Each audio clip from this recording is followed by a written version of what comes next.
মেয়েরা কি হুডি পরতে পারবে? প্রথম প্রশ্ন এটা, মেয়েরা কি হুডি পরতে পারবে? দেখুন, আল্লাহ রাব্বুল আলামিন আমাদেরকে, পুরুষ এবং নারী সবাইকে, পৃথিবীতে আল্লাহর যত সৃষ্টি আছে এই সৃষ্টিগুলো ব্যবহারের ব্যাপক সুযোগ দিয়েছেন। আমরা হারাম হারাম শুনতে শুনতে অনেক সময় মনে করি, এই যে প্রশ্ন আসছে মনে, যে হুডি পরা যাবে, আবার হালাল না হারাম। আমরা অনেকে হয়তো জানি না, কোরআনে কারিমে আল্লাহ তাআলা হারামের তালিকা দিয়েছেন, হালালের কোনো তালিকা দেন নাই। হারামের তালিকা দিয়েছেন কেন? কারণ সিলেক্টিভ কয়েকটা আইটেম শুধু হারাম, আর বাকি সব হালাল।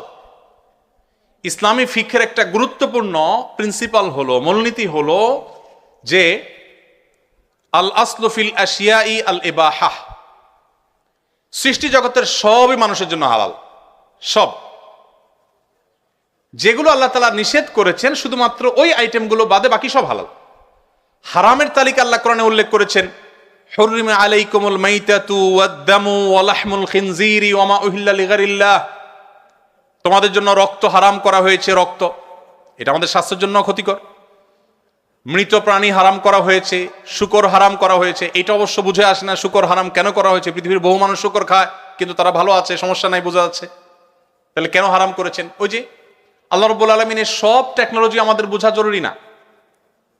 আল্লাহ তাআলার সকল নির্দেশের যথার্থতা যদি আমি বুঝেই যাই, আমার বুঝে আসলে আমি মানবো, না আসলে মানবো না, তাহলে তো আল্লাহকে মানা হলো না, আমার বিবেককে আমি অনুসরণ করা হলো। আল্লামা ইকবালের একটি চমৎকার কবিতা আমি বিভিন্ন সময় কোট করি। তিনি বলেছিলেন, জো সমঝ মে আ গই ও ফির খোদা কিউ কর হুয়া। যাকে আপনার ব্রেইনে ক্যাপচার করে ফেলতে পেরেছেন, তিনি আবার আল্লাহ কিভাবে হলেন? আল্লাহ তো তিনি যার সকল আদেশ নিষেধের যথার্থতা, যৌক্তিকতা আপনি সবগুলো উদ্ঘাটন করতে পারবেন না। কোনোটা 500 বছর পরে হবে, কোনোটা 1000 বছর পরে মানুষ আবিষ্কার করবে, কোনোটা 5000 পরে মানুষ আবিষ্কার করবে। যে এই নির্দেশ এই জন্য দেওয়া হয়েছে, এই যথার্থতা আজকে বুঝে এসছে। কোভিড-19 সময় আমরা দেখেছি, নবী করিম সাল্লাল্লাহু আলাইহি সাল্লামের 1500 বছর আগে বলা ঐতিহাসিক হাদিসগুলো মনে হচ্ছিল যে আজকের এই 2021, 22, 23 এই কোভিড-19 বাস্তবতার সময়ের জন্য বোধ হয় তিনি বলেছেন। তিনি বলেছেন, কোন এলাকায় যখন মহামারী হয়, তোমরা সে এলাকা থেকে বের হয়ে যাবে না, আর বাহির থেকে কেউ প্রবেশও করবে না। আমরা শাটডাউন দেখেছি, লকডাউন দেখেছি। নবী সাল্লাল্লাহু আলাইহি ওয়াসাল্লাম এই হাদিসের সাথে যদি আপনি মেলাবার চেষ্টা করেন, মনে হবে যে আজকের জন্য বোধহয় তিনি হাদিসটা বলেছেন। ওয়ারেস বলেছেন 1500 বছর আগে, 1500 বছর পরে এসে আমাদের কাছে সে দিনের আলামত পরিষ্কার হয়েছে। ওযু করার আগে তিনি আমাদেরকে কবজি সহ 3 বার আগে হাত ধুইতে বলেছেন। 3 বার। কেন 3 বার? একবার ধুলে তো হইতে পারত। আমরা কোভিড-19 সময় দেখেছি ডাক্তাররা আমাদেরকে বলছেন 20 সেকেন্ড ধরে ধুইতে হবে। আপনি যদি ওযুর আগে 3 বার হাত ধোন ডলে ডলে, তো দেখবেন যে আপনি 20 সেকেন্ড হয়ে গেছে হয়তোবা। তো এইভাবে নবী করিম সাল্লাল্লাহু আলাইহি সাল্লামের বহু আদেশ নিষেধ, আল্লাহ তাআলা বহু আদেশ নিষেধ, যেটার যৌক্তিকতা, যথার্থতা হয়তো আমার এখন বুঝে আসছে না, পরে আসবে। আমার বুঝে আসা সবসময় জরুরি না, বরং অনেক কিছু বুঝে না আসাটাই যৌক্তিক। যাই হোক, তো যেটি বলছিলাম, কোরআনে আল্লাহ তাআলা হারামের তালিকা উল্লেখ করেছেন। শুকর আল্লাহ কেন হারাম করেছেন, সেখান থেকে কথাগুলো আসলো। কেন হারাম করেছেন? হয়তোবা আরো 200 বছর পরে আবিষ্কার হবে, মানুষ আবিষ্কার করবে, গবেষণা করে বের করবে যে এর মধ্যে কি সমস্যা আছে, কেন আল্লাহ তাআলা হারাম করেছেন। হয়তোবা মানুষ আবিষ্কার করতেই পারবে না, কিন্তু নিশ্চয়ই এর ভিতরে কল্যাণ নিহিত আছে। তো হারামের তালিকা উল্লেখ করে আল্লাহ তাআলা বলেছেন, ওয়া উহিল্লা লাকুম মা ওয়ারাআ যালিক। এই যে হারামের তালিকা উল্লেখ করা হলো, এর বাইরে যা কিছু আছে সব তোমাদের জন্য হালাল। তাহলে মানুষের জন্য সবকিছু কি হালাল। ঠিক একইভাবে পোশাকের ক্ষেত্রে আল্লাহ তাআলা আমাদের কিছু মূলনীতি দিয়েছে। ছেলেরা পোশাকের ক্ষেত্রে টাকনুর নিচে পড়বে না, পায়ের গিরার নিচে তাদের পোশাক, উপরের দিক থেকে যাওয়া পোশাকগুলো যাবে না। মুজা বা যেগুলো থাকেই নিচে সেগুলো ভিন্ন, জামা, প্যান্ট, পাজামা, চাদর, এগুলো টাকনুর নিচে পুরুষরা পরবে না। কেন পরবে না? ওই আবার চলে আসে সেই প্রশ্নের উত্তর, যে আল্লাহ তাআলা কেন নিষেধ করেছেন, বা রাসূল সাল্লাল্লাহু আলাইহি ওয়াসাল্লাম কেন নিষেধ করেছেন, এর মধ্যে কি ধরনের ক্ষতি আছে, যে অন্তর্নিহিত ক্ষতিটা আমরা বুঝি না, সেটা আল্লাহ তাআলা ভালো জানেন, কিন্তু অবশ্যই তার যৌক্তিকতা বা বাস্তবতা আছে। তো পোশাকের ক্ষেত্রে এরকম 2-3টা বা মেইন কয়েকটা মূলনীতি দেওয়া আছে। এই মূলনীতিকে মেনটেন করে আপনি কি হুডি পরবেন, না চাদর পরবেন, না কানটুপি পরবেন, না মাফলার পরবেন, না রুমাল পরবেন, না কি কাঁথা পরবেন, না কম্বল পরবেন, সেটা আপনার ব্যাপার। অর্থাৎ শরীয়ত ক্ষেত্রে আপনাকে অবারিত স্বাধীনতা দিয়ে রেখেছে। অতএব আমাদের যে বোন প্রশ্ন করেছেন যে মেয়েরা হুডি পরতে পারেন কিনা, আমার মনে হয় তিনি উত্তর পেয়েছেন যে হুডি এই পোশাক পরতে যদি কোরআন হাদিসে কোথাও বাধা নেই, নিষেধ নাই, অতএব কোনো মা কোনো বোন তিনি চাইলে এটা পড়তে পারেন, তিনি চাইলে অন্য কোনোটা পড়তে পারেন, এই স্বাধীনতা তাকে দেয়া হয়েছে এবং কোনো প্রকার বাইন্ডিং সেখানে রাখা হয়নি। আমাদের সমাজে আপনারা লক্ষ্য করবেন, ইসলামকে এমনভাবে চিত্রায়িত করার চেষ্টা করে একটা ক্ষুদ্র অংশ এই সমাজের, একটা নির্দিষ্ট চক্র, যে ইসলাম মানে আতঙ্কের একটা ব্যাপার স্যাপার। ইসলাম আসলে মনে হয় যে সব শেষ হয়ে যাবে, কেউ মনে কিছু করতে পারবে না, হুডি পড়তে পারবে কিনা মেয়েরা, এটা টেনশনের ব্যাপার হয়ে গেছে। ইসলামটাকে এইভাবে উপস্থাপন করা হয়েছে আমাদের সামনে, অথচ আমরা জানি না ইসলামের যে দণ্ডবিধিগুলো আছে ইসলামী বিচার ব্যবস্থায়, সেই দণ্ডবিধিগুলোর ভেতরে সেই সমস্ত অপরাধের দণ্ড বা শাস্তি শরীয়ত নির্ধারণ করে দিয়েছে, যেই অপরাধগুলো দমন না করলে সমাজ ক্ষতিগ্রস্ত হবে। কোনো ব্যক্তি নিজে যদি জাহান্নামের অতল তলেও চলে যায়, সেটার জন্য শরীয়ত কোনো দণ্ড স্থাপন করে নাই। চুরি, এটা যদি নিয়ন্ত্রণ করা না যায়, সমাজ কি স্থিতিশীল হবে না অস্থিতিশীল হবে? এজন্য চুরির শাস্তি কোরআনে আছে। ডাকাতি যদি ব্যাপক হারে বেড়ে যায়, রাহাজানি বেড়ে যায়, জনজীবন বিপর্যস্ত হবে, সেজন্য ডাকাতির শাস্তি কোরআনে বলা আছে। হোয়ারেজ একজন মানুষ যদি এক ওয়াক্ত নামাজও না পড়ে, সমাজের মানুষের ক্ষতিগ্রস্ত হওয়ার কোনো ব্যাপার সেখানে থাকবে? এজন্য ইসলামের সবচেয়ে গুরুত্বপূর্ণ নির্দেশ, ইমানের পরে নামাজ যদি কেউ না পড়ে, তার জন্য কোনো দণ্ডবিধি বা কোনো দণ্ড কোরআন বা হাদিসে কোথাও নাই। যারা ইসলামকে আতঙ্কের একটা বিষয় হিসাবে উপস্থাপন করেন, তারা মূলত আমাদেরকে ইসলাম সম্পর্কে একটা ভুল বার্তা দিয়ে রেখেছেন। আমরা অনেক মুসলমানরাও মনে করি যে ইসলাম আসলে বোধহয় আমরা একটু ভালো করে দাঁড়াইতেও পারবো না, ভালো করে বসতেও পারবো না, এমন এমন বিদঘুটে এবং আজব আজব চিন্তা আমাদের মাথায় আসে, প্রশ্ন আমাদের মাথায় আসে, মনে হয় ইসলাম মানে একেবারে আমাদের টাইট হয়ে থাকতে হবে। অথচ একজন মানুষ তিনি যদি নামাজ না পড়েন, চরম শাস্তি তার জন্য আল্লাহ তাআলা দিবেন, কিন্তু দুনিয়াতে ইসলামী শরীয়তে কোনো দণ্ডবিধি রাখা হয় নাই, কারণ তার নামাজ না পড়ার কারণে তিনি ক্ষতিগ্রস্ত হবেন, সমাজে তার কোনো এফেক্ট হয়তো অন্যদের উপরে পড়বে না সরাসরি, সো তার জন্য কোনো দণ্ড নাই যে নামাজ না পড়লে এত বেত্রাঘাত করতে হবে, এতদিন জেল জরিমানা হবে, কোনো দণ্ডের কথা শরীয়ত বলে দেয় নাই। এভাবে বহু এক্সাম্পল আমি দিতে পারবো, যেগুলো দিনের আলো মতো পরিষ্কার করে দিবে আপনার কাছে যে ইসলাম যে সমস্ত কঠোরতা অবলম্বন করেছে, সেগুলো মানুষের সমাজের স্থিতিশীলতার প্রয়োজনে, মানুষকে অপরাধ থেকে বাঁচাবার প্রয়োজনে। আমি শুধু একটা কথা বলে অন্য প্রশ্নে চলে যাচ্ছি, সেটা হলো এই যে আমাদের দেশে প্রচুর পরিমাণ সড়ক দুর্ঘটনা হয়, একের পর এক সড়ক দুর্ঘটনা হয়, যার যা সে বুঝে কি হারিয়েছে, কিন্তু কোনো বিহিত নাই। ইসলামী শরিয়ার বিধান অনুযায়ী যদি কারোর ভুলেও কেউ মারা যায়, একজন ড্রাইভার তার ভুল ড্রাইভিংয়ে কেউ মারা গেছে, তাহলে সেক্ষেত্রে যে ব্যক্তি মারা যাবেন, নিহত হবেন, ওই ব্যক্তির পরিবারকে এই ব্যক্তি যার ভুলের কারণে মারা গেল, সে 100 ওঁটের সমমূল্য পরিশোধ করতে হবে রক্তমূল্য স্বরূপ, অর্থদণ্ড। কেন? 100 ওঁটের সমমূল্য যদি পরিশোধ করা হয়, একটা মানুষের জীবনের মূল্য 1 লক্ষ ওঁট দেওয়া হবে না, কিন্তু যাতে করে সবাই সতর্ক থাকে, কারোর যেন তেন ভুলের কারণে অন্য আরেকটা মানুষের জীবন বিপন্ন না হয়, সেজন্য ইসলাম আমাদেরকে সতর্ক করেছে, সর্বোচ্চ মানুষের জীবনের নিরাপত্তা নিশ্চিত করবার উদ্যোগ নিয়েছে।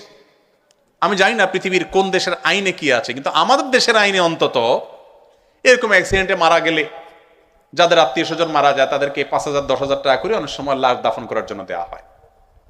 এটা হলো তাদের সাথে তামাশা করার নামান্তর।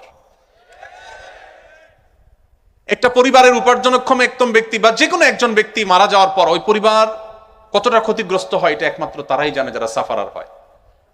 আমি নিজে সৌদি আরবে যখন ছিলাম প্রবাসে, এক বাংলাদেশি ভাই মসজিদের একজন মুয়াজ্জিন ছিলেন, বৃদ্ধ মানুষ, আমার সাথে ভালো পরিচয় ছিল।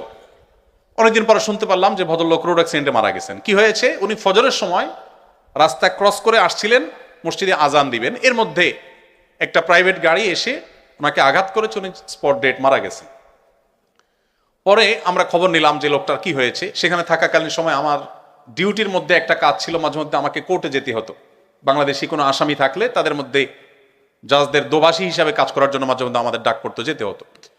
তো এই ভদ্রলোকের বিষয়টা আমি মনিটর করলাম এবং জানলাম যে ওই যে ইসলাম শরিয়ার নির্দেশ অনুযায়ী 100 ওটের মূল্য দিতে হবে। 100 ওটের মূল্য হিসেব করলে কত কোটি টাকা হবে আল্লাহ জানে, আমি একজাক্ট হিসাব বের করতে পারবো, তবে বিপুল পরিমাণ অর্থ। এটা ওই ব্যক্তির পরিবারের কাছে যেন পৌঁছানো হয়, সেজন্য যেই ভদ্রলোকের গাড়ি অ্যাক্সিডেন্টে মারা গেছে উনি নিজে পুলিশ ছিলেন, তাকে জেলে পোরা হলো এবং যতদিন পর্যন্ত এই টাকা পরিশোধ করতে না পারবে ততদিন পর্যন্ত জেলে থাকবেন। এত টাকা পরিশোধ করার ক্ষমতা না থাকলে নিহত ব্যক্তির পরিবারের হাতে পায়ে ধরে তাদের কাছ থেকে যদি কমায় নিতে পারে, মাফ নিতে পারে, তাহলে বের হতে পারে। এটাই ইসলামের নির্দেশ। এখন দেখুন, এই যে কঠোরতা ইসলাম অবলম্বন করেছে, কেন? মানুষের জীবন নিরাপত্তার প্রয়োজন। ইসলামের বিধিবিধানের যত কঠোরতা আছে সেগুলো আমাদের কল্যাণার্থে, অন্য কিছু নয়। এই একটি বিষয় যদি আমরা আমাদের মধ্যে ধারণ করতে পারি, ইসলাম নিয়ে আমাদের যে আতঙ্ক সৃষ্টি করা হয় আমাদের সমাজে, সেটি দূর হয়ে যাবে। অনেক সময় যারা ইসলামের কথা বলি, আমরা ইসলামকে ভুলভাবে উপস্থাপন করি, এমনভাবে উপস্থাপন করি মানুষ ভীত সন্ত্রস্ত হয়ে আতঙ্কিত হয়, সেটি আমাদের ভুলের জায়গা। তো এই জন্য মেয়েরা শুধু হুডি পড়াই নয়, অন্য যত ক্ষেত্রে স্বাধীনতা শরীয়ত দিয়েছে সকল স্বাধীনতা তারা ভোগ করতে পারবে। এটা তাদের চয়েসের ব্যাপার। চয়েসের ব্যাপারে শরীয়ত আমাদেরকে কোনো প্রকার হস্তক্ষেপ সচরাচর করে না, আমাদের একান্ত বিশেষ কোনো সিলেক্টিভ যদি কোনো ইস্যু থাকে সেটার বিষয়ের বাইরে। পরিবার থেকে দূরে থাকার কারণে সফরে মাহরাম নিয়ে যাওয়া যায় না, এক্ষেত্রে করণীয় কি? যে সমস্ত বোনরা পড়াশোনা করেন, নিজের বাড়ি থেকে অনেক দূরে আসেন, ইসলামের শরিয়ার নির্দেশনা হলো পড়াশোনা শুধু নয়, যে কোনো কাজে আপনি যাবেন, যদি আপনি দূরে যান, সফরের দূরত্বে যান, 75 কিলোমিটার বা আরো বেশি পথ যদি আপনি পার হন, তাহলে সেক্ষেত্রে আপনার কোনো মাহরাম পুরুষ সাথে থাকতে হবে। কেন মাহরাম পুরুষ থাকতে হবে? এটা আপনার প্রাইভেসি রক্ষার জন্য, যাতে করে আপনি কোনোভাবে ক্ষতিগ্রস্ত না হন, আপনার নিরাপত্তার প্রয়োজনে। আপনি যদি বলেন যে না, আমার নিরাপত্তা এটা প্রয়োজন নেই, তো আমি বলবো যে একজন নারীও যদি নিগৃহীত হন বা কোনোভাবে জুলুমের শিকার হন, তো শরীয়ত সেই পথটা জানে বন্ধ হয়, সেজন্য বিধান রেখেছে। বিধান মাহরাম সাথে নিয়ে আপনি যেতে পারেন।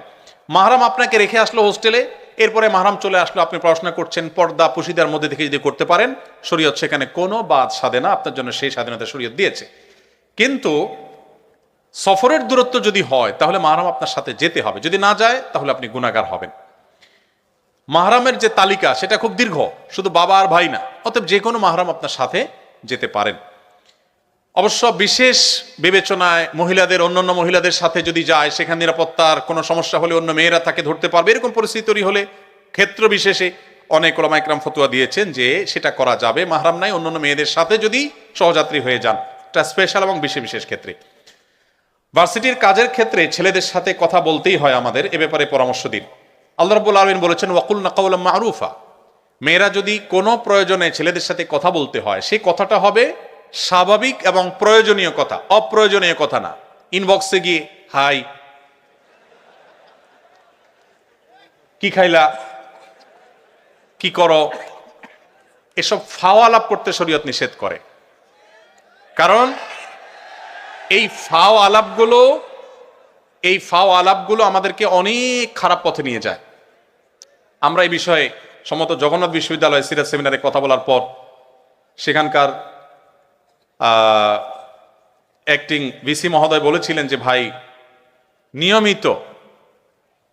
নিয়মিত এই ইস্যুতে আমাদের বিচার এবং দেন দরবার করা লাগে। ওই যে হাই থেকে শুরু হয়েছে, এরপরে নাই হয়ে গেছে। শুরু হয়েছে হাই থেকে, শেষ হয়েছে নাই দিয়ে। কি নাই? ক্যারিয়ার নাই হয়ে গেছে, ফ্যামিলি নাই হয়ে গেছে, বাবা মা নাই হয়ে গেছে, এমনকি মাথাও নষ্ট হয়ে গেছে। নবী করিম সাল্লাল্লাহু আলাইহি ওয়াসাল্লাম বলেছেন, একজন বুদ্ধিমান প্রচন্ড মেধাবী পুরুষের ব্রেইনকে মুহূর্তের ভিতরে ক্যাপচার করে ফেলার ক্ষমতা একজন নারীর চাইতে বেশি আল্লাহ তাআলা কাউকে দেন নাই। এটা কোনো নারীর নেগেটিভ দিক না, এটা তার পাওয়ারের জায়গা। আল্লাহ তাআলা পাওয়ার দিয়ে রেখেছেন।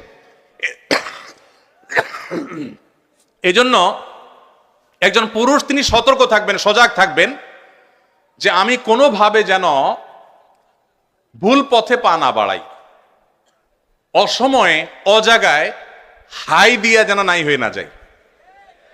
সতর্ক থাকতে বলে শরীয়ত। শরীয়ত বলে আমাদের সকল ভালোবাসা এগুলোকে আমরা জমিয়ে রাখবো, সবগুলোকে বুকে জমিয়ে রাখবো আমাদের জীবনে বৈধ জীবন সঙ্গিনীর জন্য। আর যদি রাস্তাঘাটে, অলিতে গলিতে, ক্লাসরুমে মেসেঞ্জারের চিপা চাপায় ভালোবাসা যেখানে সেখানে বিলায় বেড়ান, জীবনে যখন ভালোবাসা নিজের বৈধ সঙ্গীকে নিবেদন করার প্রয়োজন হবে, তখন দেখবেন ভালোবাসার পুঁজিতে টান পড়ছে, তখন খুঁজার ভালোবাসা হাতে পাবেন না। এই জন্য যারা নিজের চরিত্রকে হেফাজত করে এরা দেখবেন তাদের সম্পর্কগুলো অনেক প্রগাঢ়, স্বামী স্ত্রীর মধ্যে ভালোবাসা অনেক বেশি।